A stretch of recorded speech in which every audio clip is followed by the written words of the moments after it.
Good morning, everybody, and welcome to today's episode of Market Check, brought to you by BB. There is no second best, a live YouTube stream to talk about the markets. Welcome back, guys.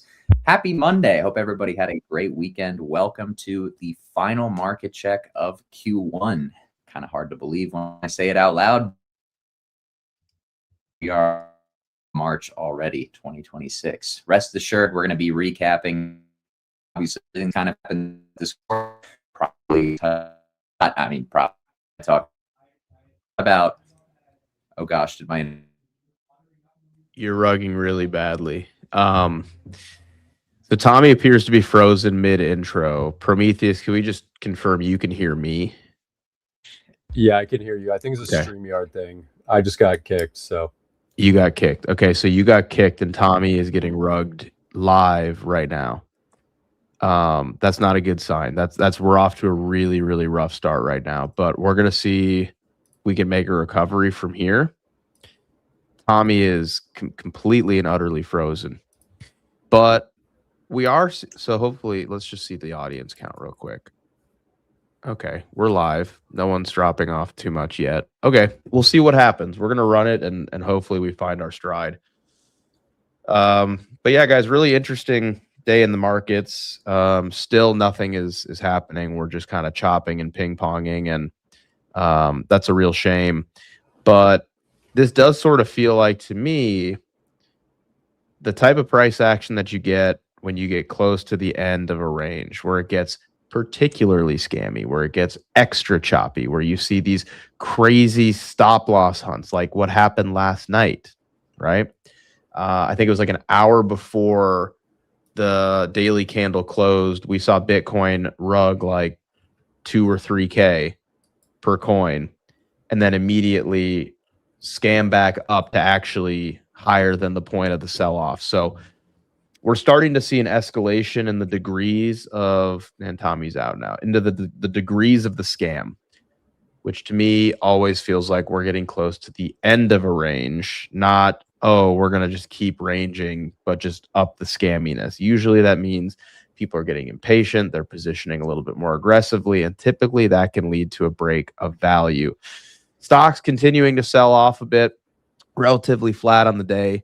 Talking to our Discord community this morning about stuff like Tesla, which hasn't really sold off that aggressively yet, compared to something like Microsoft, which is already down over 35%. We will see what happens. A lot to discuss. Looks like we have Tommy back. Glad to see you back, Tommy. That was an all-time rugging. That was I know. big. The Matrix is attacking me, it seems. They were. They didn't want but to yeah. I kind of took over the intro-ish, I was like, well, he's gone. I guess I'll just kind of yap and see what happens. But did you want to pick it back up a little bit, or should we just kind of... I mean, I can pick it back up a little bit. I don't know if you've asked them to hit the like button yet, but... No, I haven't. Because, they won't. So why, what? That's not a good reason to not ask. Maybe they should do it. Can you guys do it? Just once, yeah. just a little smidgen. You guys know how we feel about the like button. God, am I rugging? Yeah. I think he's Aladdin right now. It's over, man. Oh no, it's over. It's just.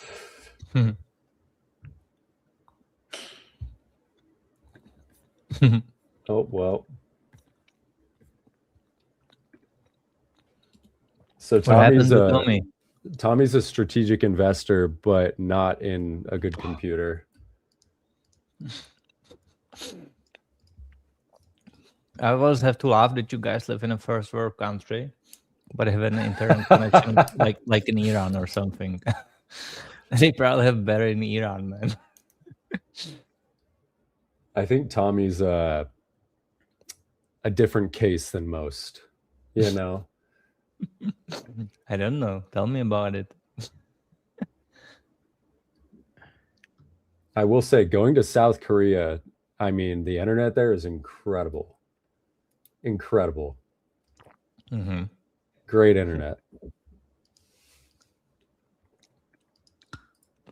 You guys see me now? Seems people like my profile picture.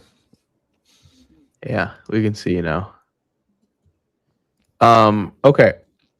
Who can share their screen today? I got it. Prometheus, our man. I got it. He has got it.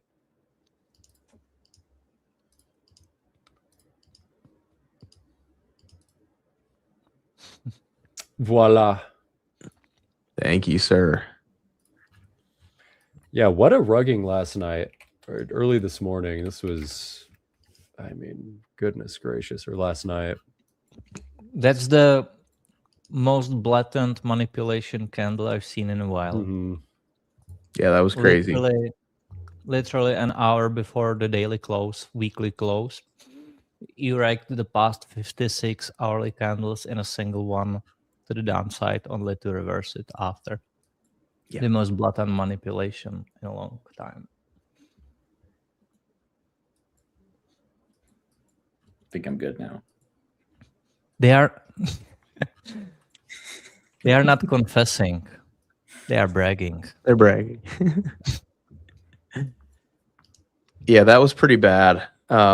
And I don't know if you heard me say this, if you were in here or not, Jack, because I feel like that's the kind of price action you get before we stop chopping. Like the scamminess is escalating. Yeah. I feel like historically what I've noticed is like when you start to get, when they up the scam, it means we're about to like break value finally. But yeah. I mean, it makes sense, first of all.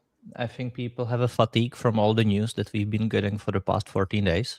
Mm-hmm. And second, this range has now, it's on its 52nd day since the low. If we look at the prior one, that lasted 69 days. So we really have, like, realistically, we only have 17 days left of this range. Mm-hmm. Maybe sooner, obviously, but I don't think this range will last longer than the prior one.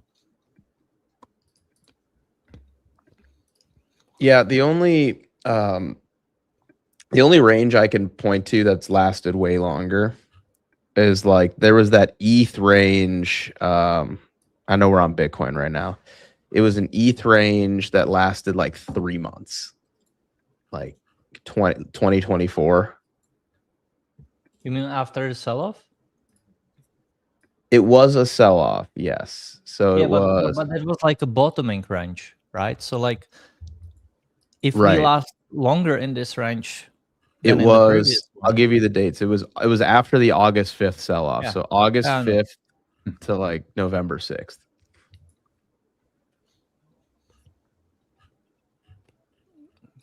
How long have we been in this range, Prometheus? 52 days. Yeah. Measuring that from the low. Yeah. Yeah, 52 days. And what was the previous one? 69. 69. Nice. 69. Depending very, very. Have you guys seen the movie Goon? Oh yeah, I have. That's the one with Stifler in it, right? Yeah, he's the hockey player. He's like a the enforcer. hockey player. Yeah, I love that. Yeah, and they're like, so what number do you want? And his friend is like in the stands, and he's like, pick the number 69. It's hilarious. Hilarious movie. I love it. I love the vibe. All right, Bearmetheus, talk to us. What are you working on here? I don't know. I just have a hard time looking at this Bitcoin structure and thinking there's a bottom, to be honest. I mean, if we're talking about like asymmetry on the higher time frame, we got 3 drives. You could maybe say 4. Let's see here. Could maybe say 4 drives to the upside, like through the bull market. Like you got 1, 2, 3, right? And I mean, you could maybe say this is 3 and then that's 4, however you want to look at it. I'm just kind of looking at it from like an asymmetry standpoint. And if you were to ask me just from structural perspective, I mean, do I want to be shorting anything here? Do I want to be longing anything here? I'm kind of more so leaning to hands off.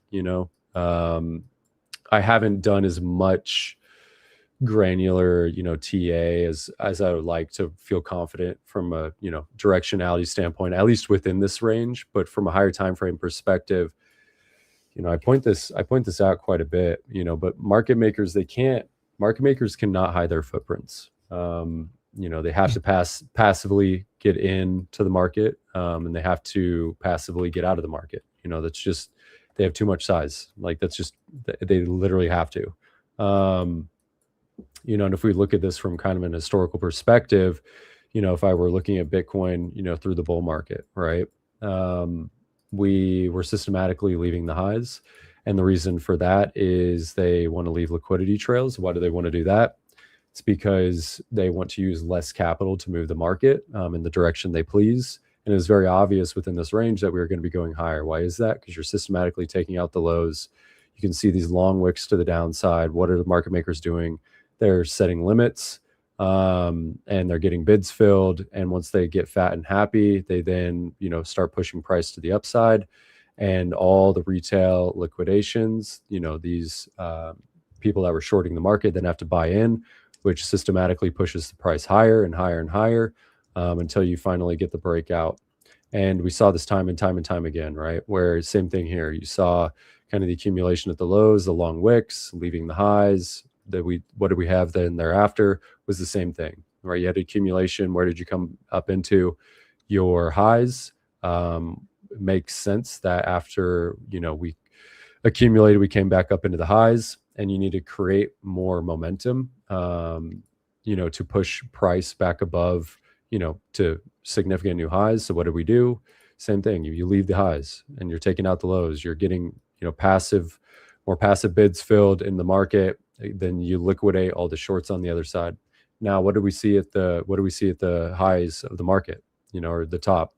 It was the complete opposite, right? You're systematically taking out the highs. Everybody's getting giga long here. What are market makers doing? They're passively putting limits, getting their asks filled, leaving the lows. And then what do? They just rug everybody. And they get out of the market. Because if you remember when we were at 125K, what did everybody think? We're going to 170, we're going to 225, yada, yada, yada. Everybody's buying, everybody's longing. This is a breakout. This is new highs, yada, yada, yada. And they just unload their positions into this tremendous amount of volume that's coming in at the highs, right? They're selling everything they accumulated here. They're selling everything they accumulated here. And then what do we see thereafter? After you saw the big sell-off, it's the same thing. You're leaving all the lows, systematic liquidity, right? This allows the market to move fast and aggressive in the direction they please. You're taking out the highs. They're putting limits, getting all their asks filled until they get fat and happy. What do they do then thereafter, right? They start to allow the market to trickle back down, which starts to trigger the retail participants' liquidations, forcing them to close out their longs, and they become sellers in the market. You then get the violent move to the downside. And what do we have now, right? I mean, just like untapped lows, right? And what are we seeing? We're systematically taking out the highs. You're deviating the highs of the range. You're entering back down within the range. You've had 2 drives down. If we're looking at it from asymmetrical standpoint, you had 3 drives to the upside, arguably 4. Just looking at the structure and from a symmetry standpoint, I believe that there's probably at least 1 more leg down. I don't think it's going to be as aggressive as the past 2. Why do I say that? Because when you get towards the tail end of a high time frame directional move, whether that's to the upside or the downside, once you get to the end of it, generally speaking, the magnitude of those moves become less and less, right? We had a range down here, big breakout to the upside, right? We went from 30K to 72. You then went from, you then created a range and you went from 72 up to 106, right? Then you kind of reaccumulated here and you went from 90 to 125. The move became less and less and less from the low to the high. And it would be the same to the downside, right? The first significant move down was extremely violent, right? We went from 125 all the way down to 80K. The next move, we went from 98 down to 60. And I probably think this next move is going to end us somewhere around the low 50s would be my guess. Somewhere around that region. It makes sense with the high time frame value that we created down here, come down into the kind of this value, the low of this value that we created over the summer of 24. It would line up from a symmetry standpoint. It would line up from a structure standpoint. That's kind of what I'm looking at, and you're going to get down into the low 50s and everybody's going to think that crypto's, just dead asset, yada yada yada, underperformed, everybody's going to blow up, yada yada yada. And that's probably going to be a really good signal to start buying some things. But I don't want to be a buyer until I see Bitcoin bottomed, and I don't see Bitcoin being bottomed here. I'd say the only thing I might disagree with you on is I kind of think that if we break down here, we're going to like 35 to 38K. I don't know if I really see like a high time frame bottom occurring at like 50. I think it's going to be either like here or minus 70% from the all-time high. Yeah, I mean, I will say my first region that I'm watching for, the reason why I said 52K is, and that would be kind of like my first region to watch for, is just based off of, all this, the value that we created in 24,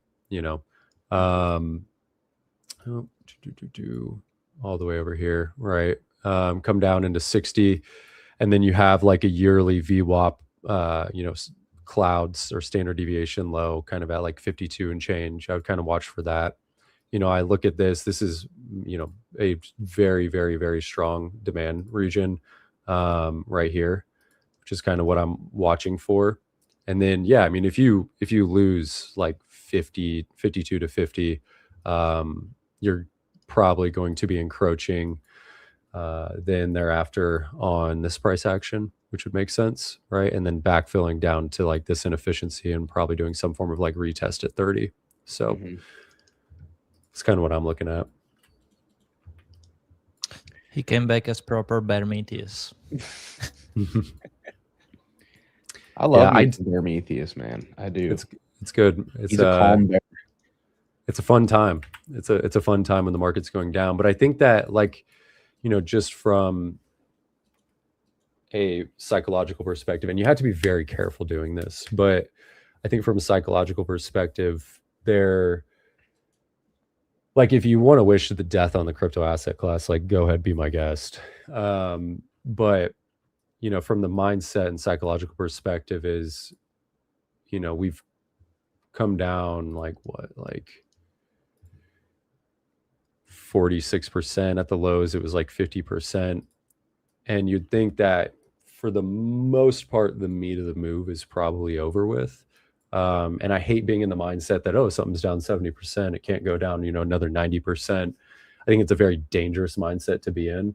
But I want to be cognizant, at least from a timing perspective, that, I should be looking or being, at this point, more looking for opportunistic buys within the market. I don't think that at this point, wishing death upon this asset class is, from a probability perspective, the right way to be approaching this market. I think that how I'm looking at it is, I think that there's, short opportunities probably going into the middle of this year, if not the end of this year. And then I do think that there's going to be good buying opportunities. And, a lot of people too were thinking on this shoulder, everybody's looking at this as a shoulder in relation to 22. It's too obvious. Well, what happened, right? Everybody's looking at this consolidation right now in relation to May of 22. It's too obvious, right?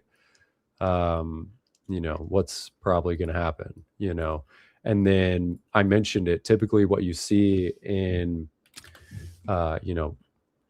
the high time frame bottom formations is a low volatility environment, and I'm not talking like what we're seeing within this range, what we saw within the range back in December is not a low volatility environment. I'm talking about complete vol suppression, right? Where you see vol pinned. And this is where you see the big whales, the big players come in, and, you were seeing it here, you were seeing it here before FTX blew up. But you see complete vol suppression. And what is this? This is the whales. This is the big players sitting on the bid, right? And they're saying, hey, you guys can sell into us as much as you want. We're going to pin price here. And nobody else wants to buy. And you saw the same thing, at the lows back in 2018, complete vol suppression. And this is indication that you have big players. And if you look at this from a volume profile perspective, which we can zoom out here, right? Zoom out. Let's put a volume profile on here. where is the POC at? The POC is smack dab at the lows. Why is that? It's because the big players are sitting there with the limits and they're saying, hey, sell into us as much as you want. We're going to sit here and we're going to buy as much as we want. And then once we got our bags filled, we're going to be nice and happy, and it's the exact same thing back here, right? Where's the POC? It's at the low. Why is it at the low? It's because they're just sitting on the bid and they're saying, hey, sell into us. We're going to pin price here. We're not going to actively push price higher. We're going to passively absorb. And that's kind of what I'm looking for a high time frame bottom. I don't think that this is indication that the high time frame bottom is. You have the same POC right now, Prometheus, right there. Let's see here.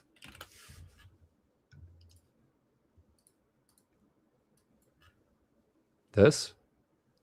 Well, if you take it from the high, but yeah, like you can use the current range or take it from the high, and you have the POC at the current range too. My POC is at 87. Check the Binance chart. Let's see if it's any different. Yeah, I was checking the Binance. Because Binance does a lot more volume than Coinbase. I think both are important, but look at the Binance chart. I think you need to use the USDT one. USDT? Yeah. Try that one. Isn't the Bitcoin USD pair, at least the Binance US exchange, that's the one that wicked to like 8K, right? Is that, yeah, I think you're right. I will not forget that day. Not sure why. I mean, it's not like anything happened, but like I just randomly remember that. No, something did happen. Binance gave you your target for the bear market low. 8K? Yeah, that's very fair. But they've also wicked to like 157 now. The Binance. Oh, did they? Yeah. It goes both ways. They give us many targets. October 10th gave us a nice target for shorts, right, to backfill the wicks. So we're just gonna fluctuate between 157 till 8K. Okay. Yeah, we need to fill the wicks first. Yeah. Let me show you this. Yeah. Does this not look eerily similar? Right, this volume profile setup to this region. It was in. Well, first of all, I don't think so. And second, it's entirely different context because like the middle of that range was happening above the floor of 30K in 2022 versus right now you're trading below the April lows of 25. Plus you're trading in the literally by like 10 times fold biggest demand in Bitcoin's history. So I just find it crazy that people think that we can drop below that and below the cost of production like it's a Forex chart. And I don't think that's the case.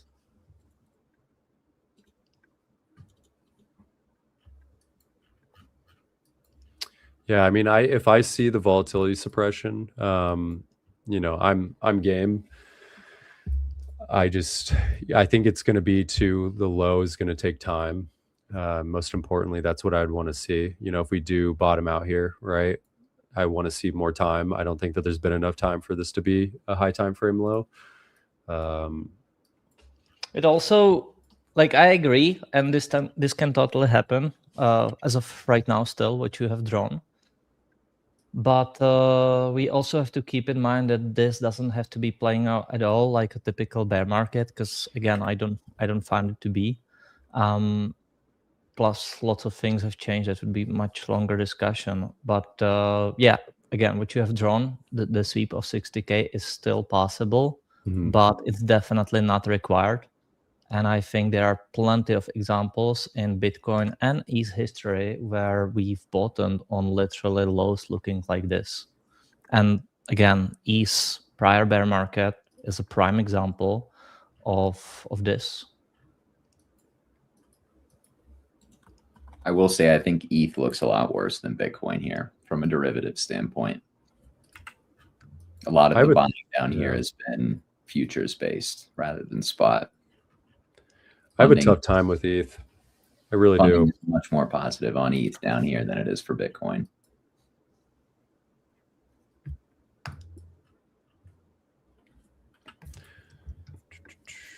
Yeah, I have a really tough time with ETH. I don't know. I can't necessarily put my finger on it. Maybe it's because like the ETH Foundation is literally just like twapping out of their bags, and I don't know what to make of that. They're selling to Tom Lee, bro. Yeah, that's just... They are selling to willing market participants at a fair price. I was waiting who's gonna say that. I see no issue with this. Somebody said oil is spiking. Yeah. I was just looking at it. It's not spiking though. Yeah, it's not. It's coordinated thought in the comments. They're trying to manipulate the price on market check. I will say one thing that I am watching for, and I went over this morning in our Discord, is just like, it's the simplest form of analysis, but it can be so effective. You can just look up like historical pullbacks for the indexes. What percentage during like a high vol environment where everything's kind of correcting together? What does the NASDAQ typically correct percentage-wise from high to low? What about the S&P? What about the Russell? What about individuals like a Microsoft or a Tesla, right? We're just not quite at that spot that we typically bottom.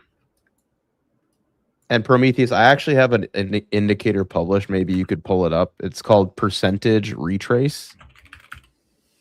And it'd be the, yes, that one. So just zoom out a bit. Zoom out a bit there. You can go to the daily, would probably be good. Weekly is probably a lot, especially for, I mean, I guess we could look at like the great financial crisis, but like going back to 2013, 2010 even. It's like we typically will bottom around like, 20 to 30% for the indexes, starting in like after the great financial crisis, right?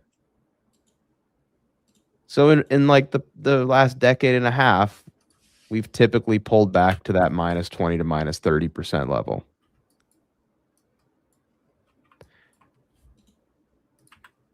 QQQ slightly more.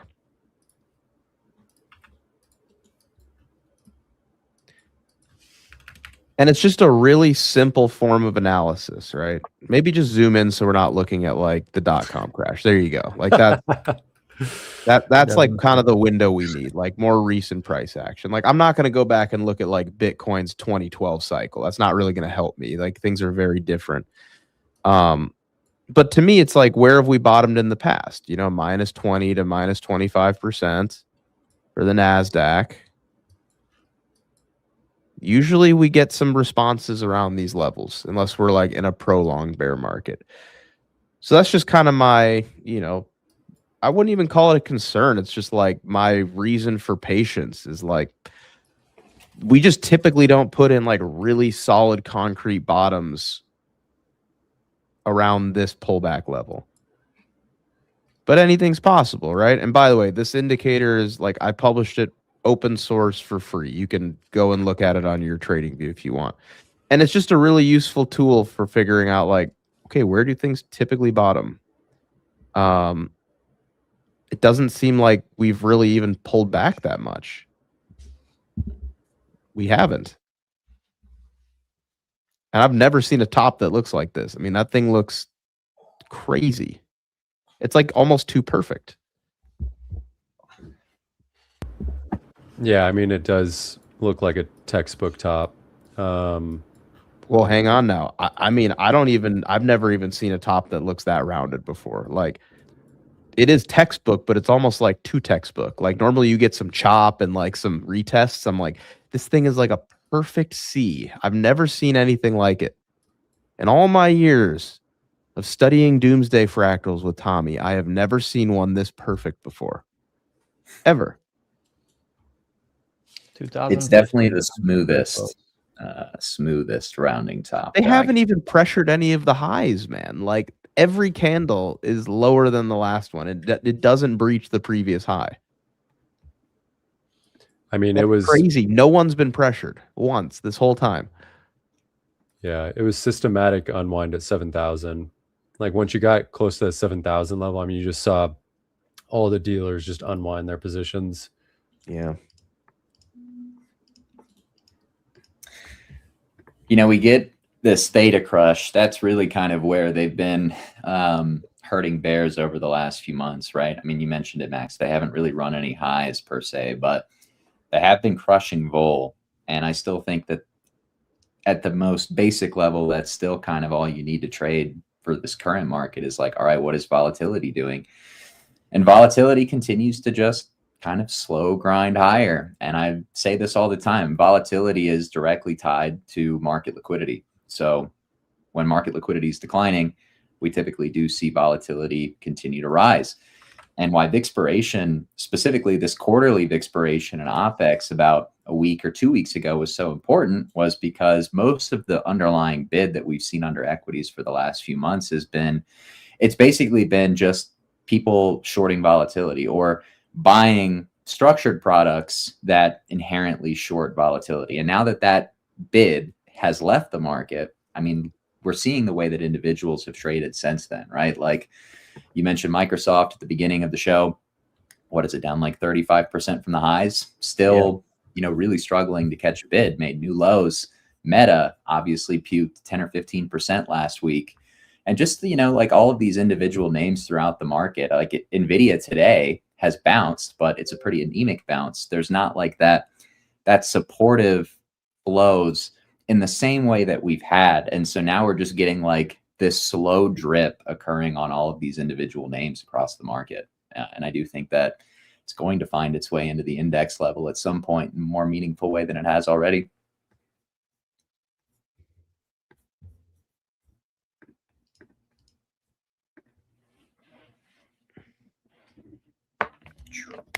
But I feel the same way about Bitcoin too, as it relates to volatility. I don't want to beat a dead horse, but I still think, you know, you're just kind of trading devol when we look at the structure of Bitcoin. Like you need to see devol re-enter a high time frame downtrend, because right now we have broken out of a high time frame downtrend and we're currently in an uptrend, and volatility has been directly correlated to market downside. So, you know, if we look at the way devol traded, at least in 2022, when we started to see that low volatility range that kind of Prometheus was talking about already, you know, devol re-entered a downtrend during that range. We did get obviously that last ditch spike from FTX's collapse in November of 2022, but devol had re-entered a downtrend. And that, you know, in hindsight was a pretty big tell that the market was ready to, at the very least, not continue to move lower.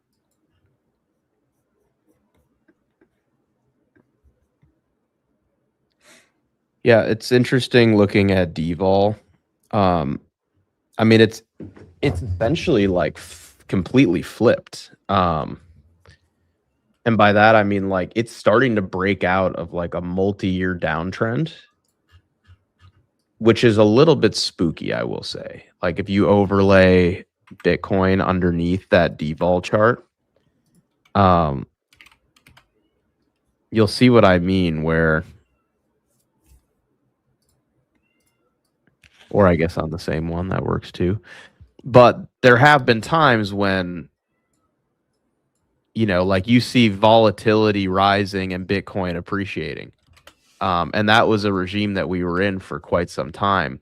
But now you're seeing like devol rising and Bitcoin dropping, which is a bit different than what we've seen in the past. Tommy, have you noticed that as well? Like devol's relationship with Bitcoin and like It totally flipped. Yeah.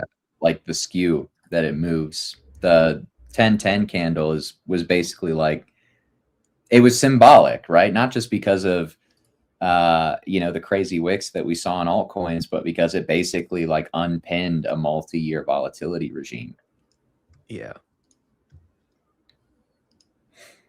And vol down, market up is what you typically see from institutionalized assets, which is why, you know, in the past, when we got upside on Bitcoin, because the upside was so aggressive, we would usually see the largest spikes on DVOL when Bitcoin would go up. Yeah. But because it's been kind of institutionalized, and a lot of the upside this cycle was effectively just selling puts, you know, which obviously dampens the price of volatility. Now that we're seeing that break, I mean, DVOL is directly correlated to market downside now. So I need to see that. I really want to see that behavior shift to become a buyer of Bitcoin and crypto again. But until it does, I'm going to be pretty skeptical that Bitcoin is just going to re-enter an uptrend until that happens. Yeah, it is completely 180'd. Like what Bitcoin volatility now is representing is the opposite of what it was the past few years. So, You know where it started too? It started in April of last year. interesting. That's, yeah, I mean, I've noticed that as well, Prometheus. Like that's when you started to see like that super hyper correlation with the vol down, market up. Mm-hmm.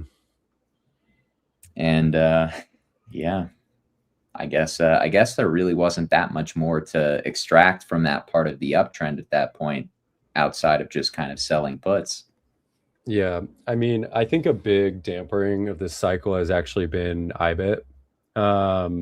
I mean, I think it was, well, I'll say I think it was an accelerant early on, but very quickly, like it's like jet fuel. Like it is super strong, super quickly, and created a lot of thrust, and then, I mean, burned out and fizzled out very quickly, and the ability for people to sell calls against their crypto became a huge suppressant, and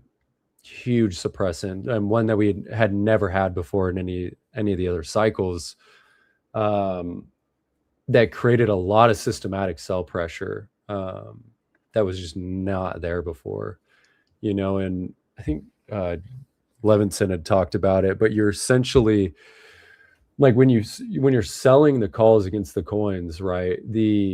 You're essentially, you can sell far more coins, infinitely more coins than you can actually buy,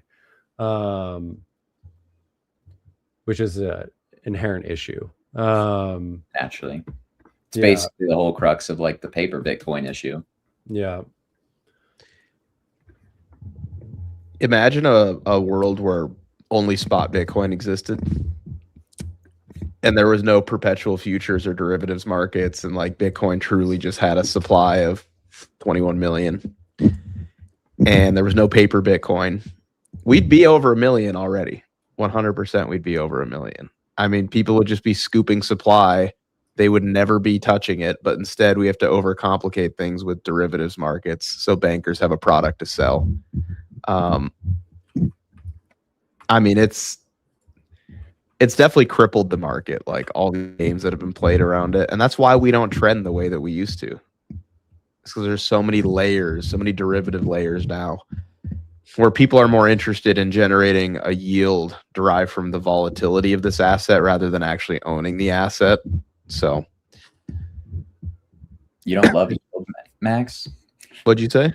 You don't love yield? I don't know, man. I want the pump, you know. I want the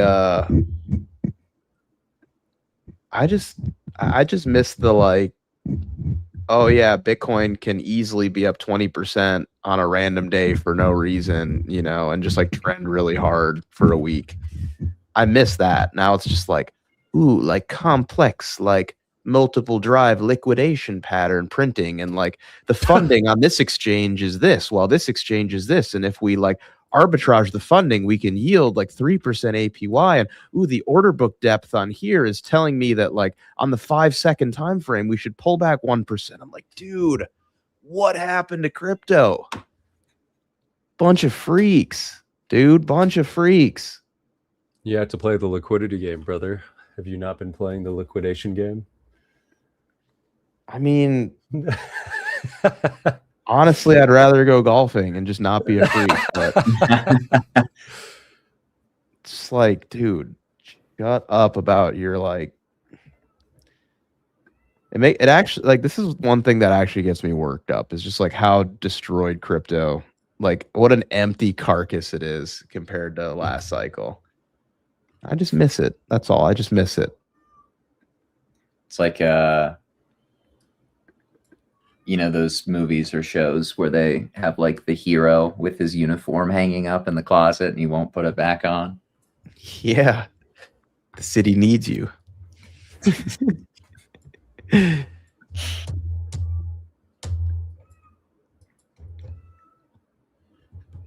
Yeah, and I mean, on like days like today, I look at like Hyperliquid. I think Hyperliquid for me is still probably better signal in the market than most things. What do you make of this chart, Prometheus? Is this like a legit uptrend, or is this like a complex shoulder? Complex shoulder. Complex shoulder. Never heard that term before. I mean, it really. I mean, this is the indicator that I use pretty frequently. I mean, I use for just about everything, just to kind of represent value easier, or to contextualize value. I think that it's probably some form of reaccumulation, actually. Believe it or not. I think that Hyperliquid probably was oversaturated, especially last year.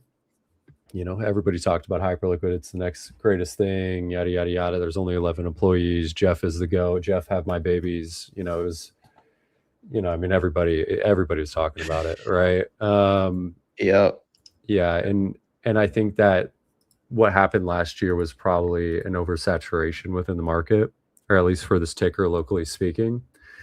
I actually had a dream about Hyperliquid because of this. I'm at some Was point. Jeff in the dream or no? Yeah, Jeff. Jeff and babies, and yeah. Nice. That sounds awesome. Dream man. Yeah, and I think that.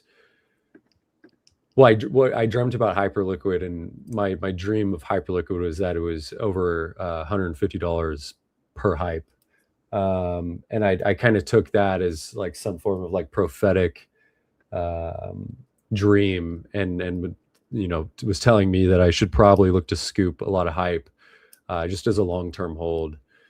But anyways, I think this is more so like a reaccumulation period. I think it was oversaturated last year. Clear high time frame distribution here, and you know, it has showed a lot of strength, right? I mean, Hyperliquid bottomed out January 26th and is now up off those lows 80%, where Bitcoin has gone on to make new lows. And I think Hyperliquid is, what you can take out of that is that it is one of the first coins ever to do so.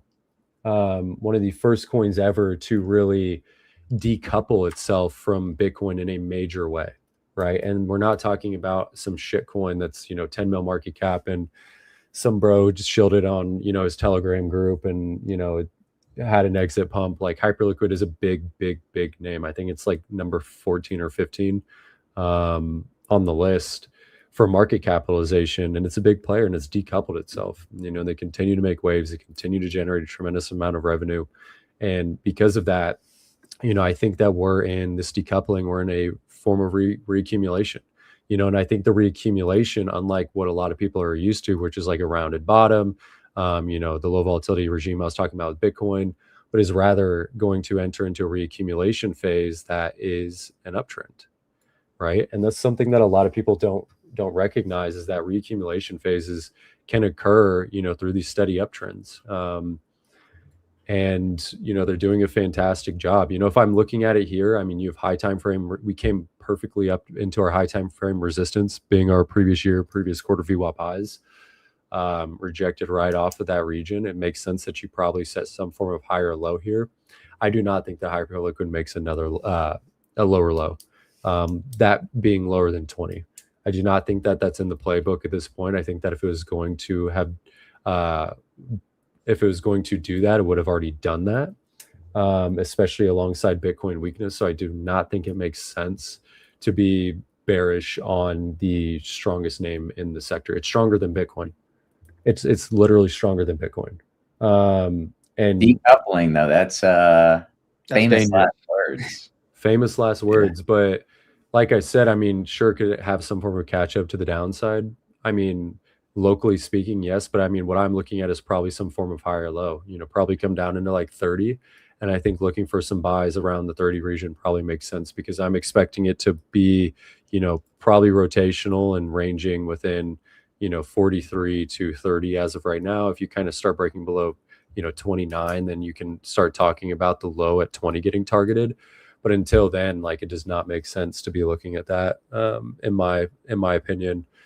And like I said, I mean, you can't ignore the strength. You know, I don't want to be like too fancy or try to be over sophisticated and expecting like, oh, you know, Hyperliquid is like, you know, it is yet to roll over. You know, those are famous last words too. You know, shorting strength and longing weakness is a terrible, terrible, terrible position to be putting oneself in. Yeah, I'm just not trading Hyperliquid right now. Yeah, I think it's something you buy and you literally forget about it. Like, I think you get like 30, you start to get some bids filled, you know, build some tranches. You know, if you start to lose like 29, you may either cut the position or just look to DCA down to like 20 and change. Like, I think you keep it super simple with a ticker like this and you don't overcomplicate it. Yeah, Hype is definitely on my shopping list if we get a nice little flush. It's just so decoupled, which I hate saying, with Bitcoin. But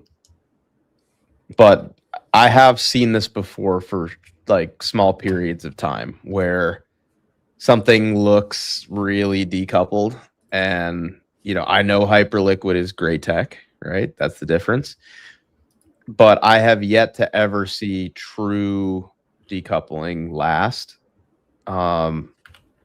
I think we're maybe starting to see it, but I'm just still a little skeptical that, like, if Bitcoin doesn't do much, and I guess maybe Bitcoin does do much, right? Like maybe Bitcoin could just start rallying like crazy, and then this will probably make new highs quickly. But I'm just a little skeptical that you can seek refuge or safe haven in any altcoin, regardless of the tech, you know, because I haven't seen it before. But yeah, I don't think at first.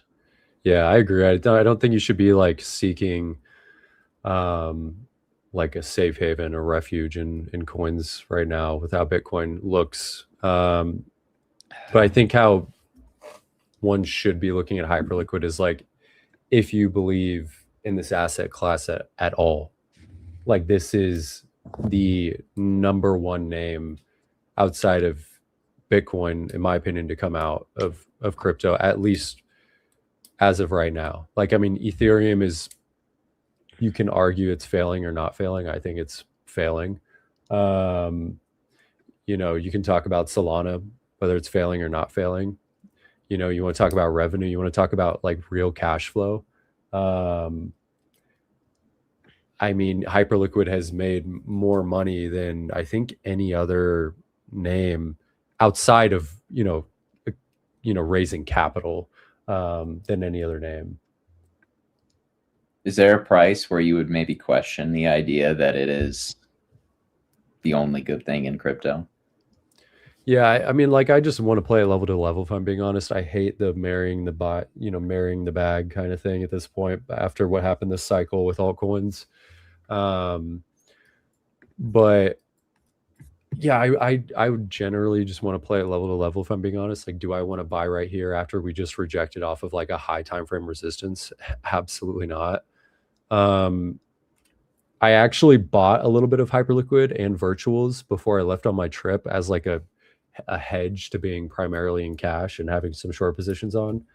And then on the plane ride back home, I ended up exiting those positions because I was like, I'm going to be active again. But yeah, I just like, I view it like, okay, if I want to be long anything, like, this kind of makes sense. And then from a price perspective, I just want to play levels. Like, you just reject off high time frame resistance, it's probably going to cool off a little bit.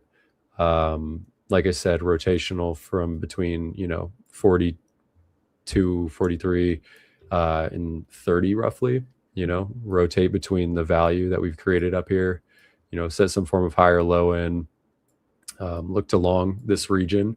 If it doesn't work, it doesn't work. But ultimately speaking, to your point, Tommy, I think if we lose 20, then this is going to be, Hyperliquid's got some work to do, and we'll see if it can come out of those depths. But, 20 is a very, very, very important level, especially as it being the low that it set in at the beginning of the year and had a very, very, very strong rally off of it when Bitcoin went on to make new lows. And if Bitcoin's going on to reaccumulate or put in some form of base after what I believe to be another leg down, and Hyperliquid goes on to set a new low, and Bitcoin makes like a marginal new low, then yeah, I mean, there's probably some issues there. I am a patient bear when it comes to Hyperliquid. That is, it's kind of my stance. I feel like if I have to chase it at some point, I'd rather do it on perps than spot.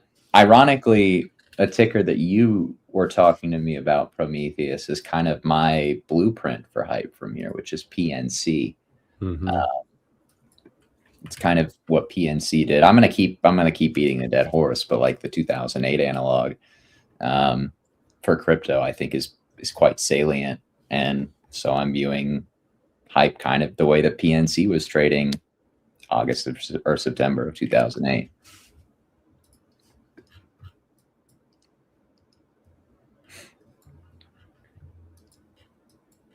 Man, you think Hyperliquid's in here? Yeah, I do. Assuming that my thesis is right on crypto being in 2008, right? I mean, I could definitely be wrong on that.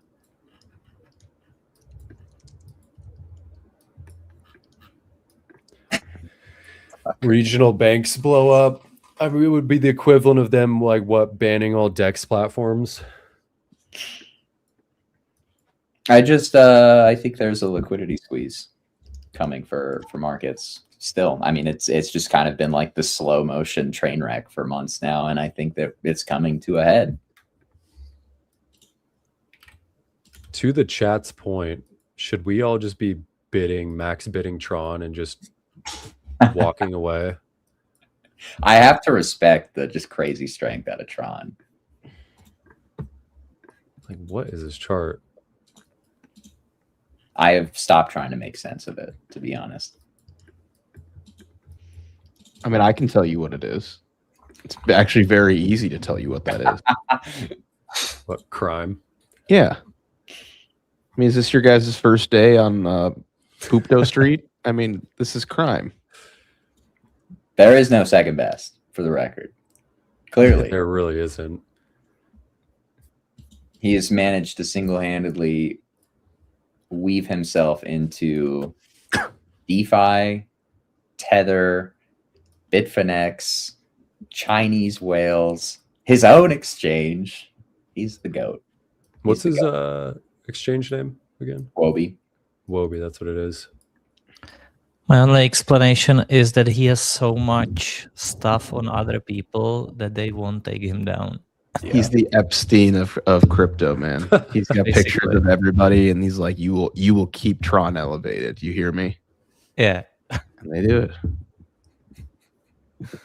The GOAT. Oh, look who's in the comments! Ooh, somebody's lurking. Ooh, Big Haggy.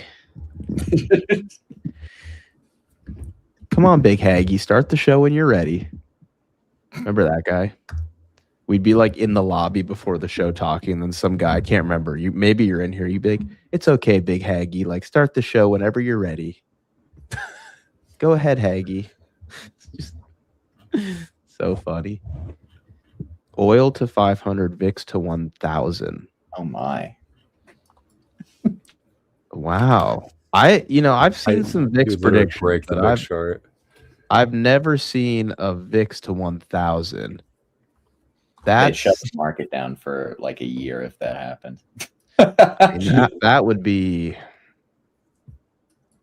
VIX to 1,000 would have to be like I just don't even know if that's possible. Like a Jesus appearing or aliens literally invading, like in like that movie with Will Smith or something. You know, Oh yeah, what was Oh, that? I Am Legend. Independence Day. Independence Day. Independence Day. Oh man, dude, I Am Legend. I mean, you want to talk about a tearjerker? That's that movie. What's even more of a tearjerker was the movie with the him and the jellyfish. Oh god, what is it called? Whale. No, he like kills himself to donate like all his organs to these people. Oh, I got the wrong. I thought you were going for the animated movie, Shark Tale. Another tearjerker. Wait, is Shark Tale is that the Disney one where he like pretends he's the shark slayer or whatever? Yes. Yeah, I've seen that movie. I've definitely seen Shark Tale. That's an elite movie. Yeah. Study Nemo. Dude, when we were in Thailand, we did this like excursion on this boat, and the captain, like everybody was like swimming, and the shark starts literally swimming underneath everybody, and he goes, Nemo, Nemo.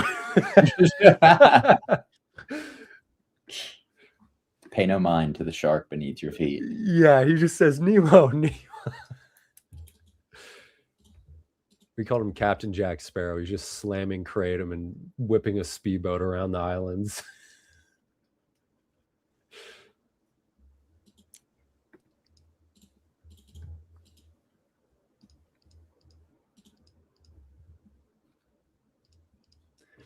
The Meg tearjerker. What do you guys think about Tesla? Uh-oh, can't show the Buy it under 250.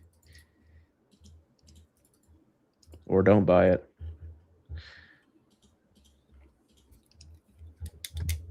I think SpaceX IPO is going to wreck this chart. I think we lost Jackus and I think we lost Tommy. Oh man. What is going on? Oh, we got one of them back. The Matrix is attacking us. Yeah. Uh-oh.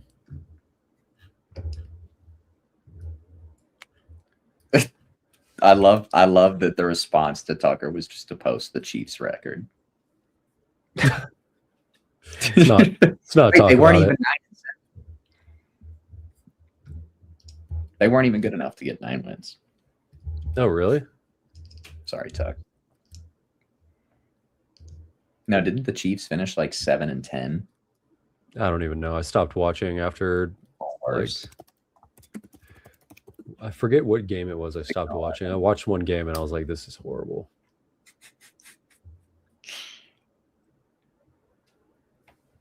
I think Tesla, you got thoughts on Tesla? Let's jump on. You're good. Oh, I mean, Tesla, I was going to say, I think that 345's got to hold. I mean, that's in confluence with, you know, this kind of order block you got here. If you lose 345, next spot's going to be 273. And then, I mean, clearly this is just weak structure right here. Tesla, I mean, when honestly, have you ever seen a structure like this not get taken? Like, this is like your textbook, you know, this is going to get taken, you know, woodshed moment. Yeah, it really is. Woodshed Elon. Dude, he is screwing over Tesla shareholders with that SpaceX IPO. Can you Dev's launching a new coin. Can you chart Tesla or Bitcoin against Tesla? Sure. I'm so curious how they would. Do you guys think after the SpaceX IPO, it's probably going to come down a pretty good bit? Do you think you just play SpaceX as the Elon proxy from here and just forget about Tesla? That's a good question. Because I look at the current valuation of Tesla and do I really think this is going to, how much higher is this going to go in the next few years? Mm-hmm. But how much higher is SpaceX going to go if it's IPOing at $1.5 trillion? So yeah, there's no way. I don't know. But I'm kind of inclined to fade Tesla. Obviously, just not just like locally, but like I'm kind of asking myself the same thing on a high time frame too. Yeah, But I mean, I don't want to be a buyer of an IPO at 1.75 trillion. I don't want to be a buyer there. Are you sure? Seems like great value. Yeah, no, I want Elon to $3. I want Elon and the boys to dump on me because I'd like to see Elon become a trillionaire. Mm-hmm. So I don't really think that Elon's social capital is like perma-topped. I think it's downtrending. I think it's downtrending, but I have a hard time saying that it's like top forever. But I also don't want to necessarily be like a Tesla investor. Come on. I got rugged again. No, you're good. You know, I think that Tesla, so you wanted Bitcoin over Tesla, or do you want Tesla over Bitcoin? I want Bitcoin over Tesla from cycle lows. it's the same thing to me. I'm more just curious, like if we're bearish Tesla, is there any alpha in looking at this chart saying maybe it's bottom, maybe it's not? You know, like if we think Tesla's a free short, is Bitcoin a free short? You know, like do they move together? Is there any relationship we should be aware of? Because I think they trade similarly from what I've observed. I will say, like, I think that the case for Bitcoin to sell off does largely revolve around like, all right, do these equities look like they're loading a really large move down? When that move down comes, if it comes, that's when Bitcoin's going to give you the large leg down. Mm-hmm. Unless you think that large leg down is just kind of like a 5% puke from here on something like Tesla. I personally have a hard time seeing that.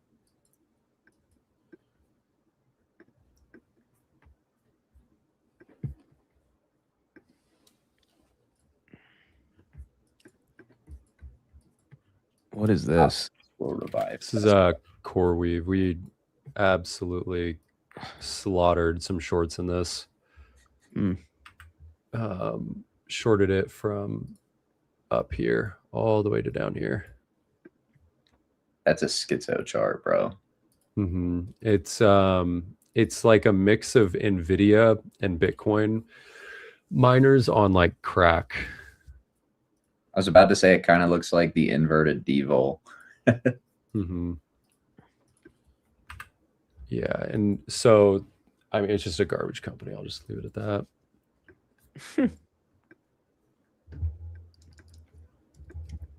So you're saying that's something you want to be short when the market's going down and not short anymore when it's going to bounce. It's going to destroy your short profits fairly quickly. Yes, absolutely. You can catch the trending moves, but they happen very quick and you need to be managing and be willing to get out quick. The NASDAQ has flipped red, gentlemen. I will say, what does this mean for my shit coins? Please. I will say indices across the board are kind of at do or die levels. All three being the NASDAQ, S&P, and the Dow are at their previous year VWAP levels, which is super important. And you lose these, you kind of get that extra, that next 10% move down you're talking about, Max. Yeah. But Prometheus, I can't help myself. I must short Vol. I will short Vol when we get a blow off in volatility, not before. I've been tracking some accounts on X recently that make shorting volatility their personality. I'm just kind of using that as a barometer. Well, there was like a whole like category of people that came into the market probably like 2 or 3 years ago, and they probably stumbled across like an Instagram reel about how you can just like sell vol every day and just make like 1%. And that works for a while until you just get blown out and go to zero immediately. Thanksgiving turkey. Yeah. So I don't know. I don't know what to make of the structure. It reminds me a bit of 2022's where it's like we just stay more elevated, you know, and we don't see these huge crushes like we've seen in the past. But I can't say for certain. I think we won't end this like curl down on equities with like a bigger drop. It feels like it's unresolved, but if you look at 2022, like we just kind of stayed around these levels, like up and down, but we didn't have these major crushes. So it's hard to say. And you know why too we had that in 22 is because, or I shouldn't say everybody, but a good majority of people were expecting recession, and because that, a lot of people were long volatility. And unlike what we had in, you know, August 5th of 24 and April, late March, early April of 25, not very many people were long volatility. And you get everybody piled up in, you know, that short volatility trade like you guys were talking about. You get these big unwinds. But then subsequently they revert super fast, right? Whereas when you get these regimes where most people are, you know, at least in 22, where most people were long volatility expecting recession and, you know, the whole nine, hard landing, whatever, you get these prolonged, you know, ranges where it takes time for the certainty to kind of come back into the market. And I think that's in relation to where we're at now, where most people are probably long volatility in some, you know, shape or manner, either that being, you know, cash is inherently kind of a long volatility trade. But, you know, the VIX structure to me is just showing like there is a lack of faith and trust in the current administration right now, where people are just like, you know, what we saw, interestingly enough, back with the tariff things, was they had the big tariff announcement, right, with the billboard and all that. And then they said that they were going to, you know, adjust the tariffs or bring them down, right? And the market popped, you know, and then they would say, oh, they're putting the tariffs back on. And so we had a little bit of sell off. But then, you know, they would taco every time and it would slowly float the market higher. And what we're seeing now is quite the opposite, where we had obviously the strike on Iran, you know, oil surge massively, and these quote unquote tacos are not floating the market higher. They're actually doing the opposite effect. And they are forcing the market into the corner of losing trust and faith in the fact that there's going to be some form of, you know, resolution. I think the one that you're right, Prometheus, that there are probably a lot of people right now who are long vol. Particularly, I would assume a lot of that bid on vol is kind of hedging from who are up substantially from 2022 lows. What they are, the other part of it. Keep cooking, Tommy. Keep cooking. No. You don't see anything. No, don't let me distract you. Keep cooking. What I think like the tricky part is, right, because people are long vol, but the market makers are very, very short long-tailed puts. So we do have this kind of very unique setup for a massive vol blowout should conditions align. So it could be possible that we just trade like 2022 where vol stays elevated, but you get these crushes, spot down, vol down. But I tend to think that the market makers who are trying to sell these long tail puts are going to get blown out at some point. So you're saying they're selling super far out of the money puts? Yes. Okay. To fund, I would guess kind of more like at the money long vol sort of strategies. Okay. Okay, so ticker of the week here, Iron.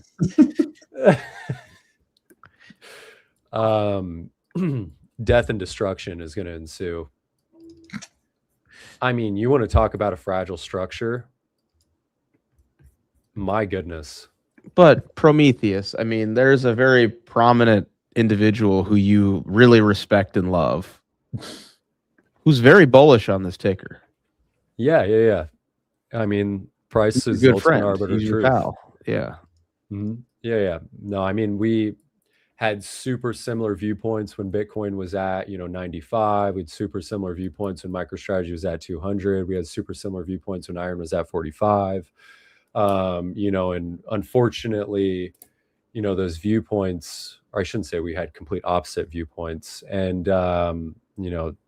my friend, unfortunately, he just didn't get it right, and to his 400,000 followers, that greatly admire and respect him and build shrines and worship and kiss his feet, are finding it out as of right now that, maybe the people that he's calling a kid analyst, in fact, is just a direct reflection of oneself,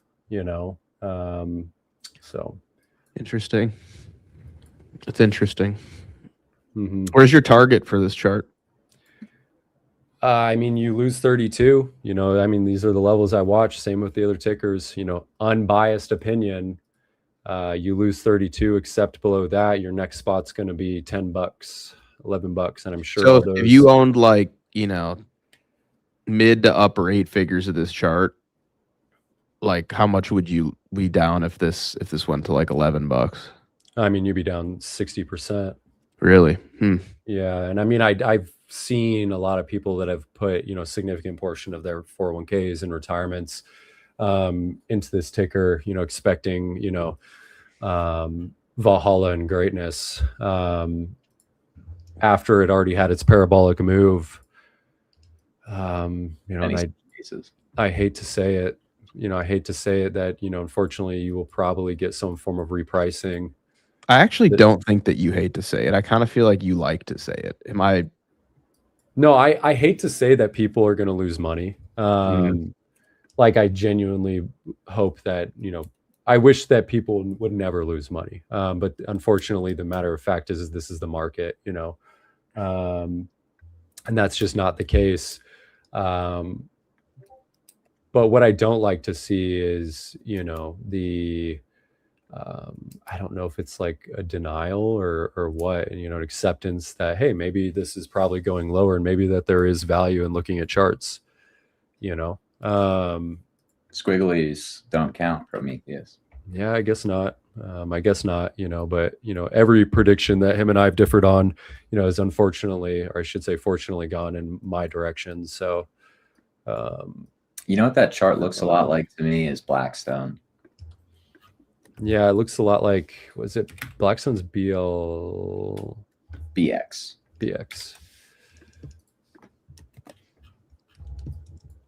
Yeah, it It's looks always a lot funny like to me how people will come up with a million different reasons why something should trade a certain way based on fundamentals. And then you look at the charts that it's trading like. And in this case, it's just trading like private equity stocks. Yeah. I don't know if you've been looking at this, Tommy, but XLF. Of course. Okay, I'm glad you've been looking. This is so fragile. You've got me looking at Iron for shorts now, Prometheus. I'm not going to lie. Yeah. And you want to talk about fragility and structure. And, I think macro to me is just a lot of like nonsense. It's a lot of like trying to be right kind of thing. But if you just look at XLF, right, regardless, just looking at the chart, it's telling us, the financials are telling us there's a fragility in the economy, right? And that's very important to recognize, like regardless of the numbers in the data, right? What the market deems to be value, whether that's overpriced, underpriced, fair value, it's showing that, okay, we are now rejecting from the last 12 months of value creation for the financial sector. And if you accept below this region, you enter into what is going to be a significant imbalance phase to the downside for financials. And imagine you take out the April lows.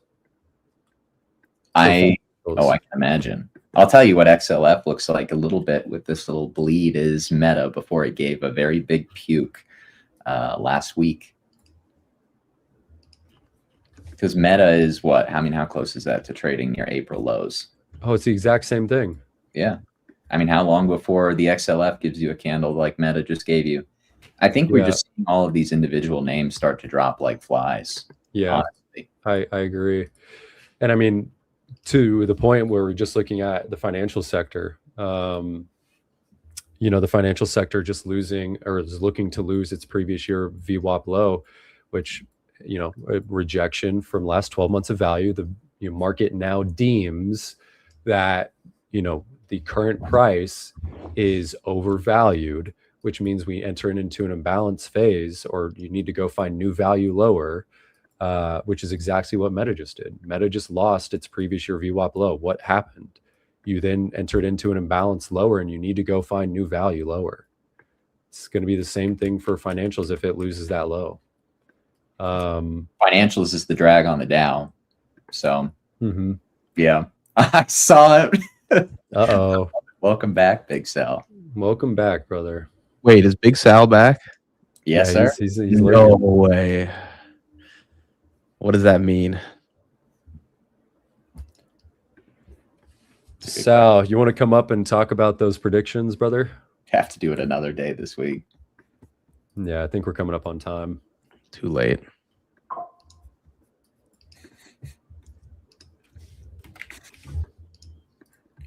Man, oh my goodness, Cypher. Look at this. You want to talk about a fragile structure, and these look like quantum stocks back when I was shorting quantum back here. Oh, let me find it. Ion Q. Dude, right? What is that chart? This is a 0. That is one of the most schizophrenic charts I have ever seen. Yeah. Like its whole history. I mean, you know what this is trading? Like, I'm going to say it again. It looks like these private equity stocks. How funny is it that, again, we come up with all these justifications for why something should trade on like these fundamental basis. And it's just trading exactly like a certain sector that you would probably never subscribe it to, right? Like maybe you would, I guess, because private equity invests in something like quantum, but you know, during a pump, quantum's going up because of the tech. Going down, everybody is kind of going to come up with this like cope for why it should bottom based on fundamentals, when we've just entered, ironically, a fundamentally different regime for asset pricing. Like Meta, people have been talking about Meta with the PE, the price earnings ratio. I keep seeing that. It's like, oh, Meta just traded into 15 or 16, 17 PE ratio. So it has to be a buy, because at the 2022 bear market low, I would have done this or that. It's just like Meta is like the last stock that ever trades on fundamentals. Yeah. This is a reflexive momentum asset.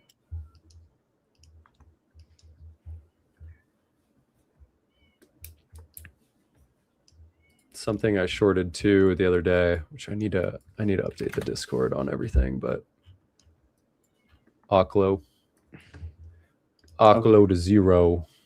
Okay, low. That looks like Solana in 2022 is what it does, or at least like that downtrend looks like Solana. Yeah. That big spike into the just bleed before capitulation.